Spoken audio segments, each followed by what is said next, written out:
Hola, buenos días. Bienvenidos a Medio Oposiciones. En este segundo vídeo del canal vamos a analizar el título 1 y el capítulo primero del título 1. Luego en otro vídeo analizaremos el capítulo 2 de este título 1. En el título 1 se denomina de los derechos y deberes fundamentales.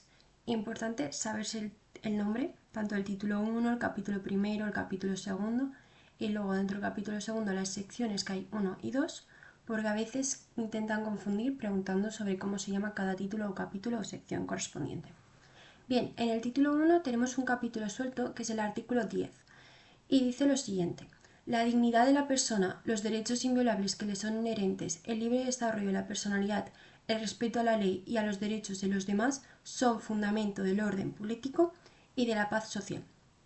En el párrafo segundo de este artículo 10 dice: las normas relativas a los derechos fundamentales y a las libertades que la Constitución reconoce se interpretarán de conformidad con la Declaración Universal de Derechos Humanos y los tratados y acuerdos internacionales sobre las mismas materias ratificados por España. Bien, en el capítulo primero, que se denomina de los españoles o extranjeros, tenemos del artículo 11 al 13. El artículo 11 dice: la nacionalidad española se adquiere, se conserva y se pierde de acuerdo con lo establecido por la ley. Es decir, solo una ley puede decir puede regular cualquier cosa acerca de la nacionalidad española. Ningún español de origen podrá ser privado de su nacionalidad. ¿Por qué? Porque no, si alguien es español de origen, en principio no tiene otra nacionalidad a la que acudir, se quedaría apátrida. Por tanto, digamos que de cierta forma lo dejaría desprotegido jurídicamente o tampoco se le podría penar por ninguna jurisdicción en ciertos casos. Entonces, por ahí viene el párrafo segundo. Párrafo tercero del artículo 11. El Estado podrá concertar tratados de doble nacionalidad con los países iberoamericanos o con aquellos que hayan tenido o tengan una particular vinculación con España.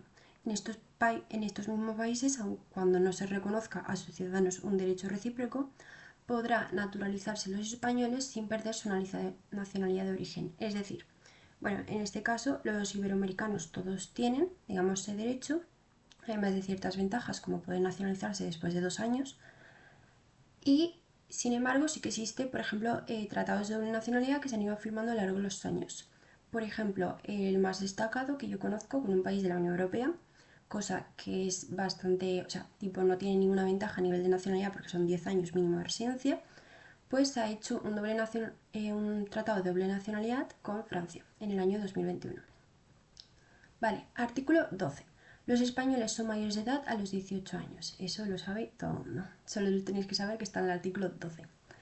Y, por último, el artículo 13 dice: los extranjeros gozarán en España de las libertades públicas que garantizan el presente título, que es el título 1, en los términos que establezcan los tratados y la ley.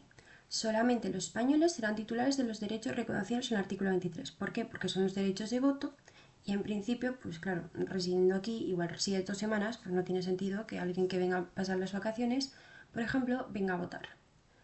Porque más que nada por seguridad nacional, en el sentido de yo me voy a un país de 2 semanas de vacaciones y me voy a votar ahí, pues igual lo hace 1 millón de personas más y cambia mucho el voto.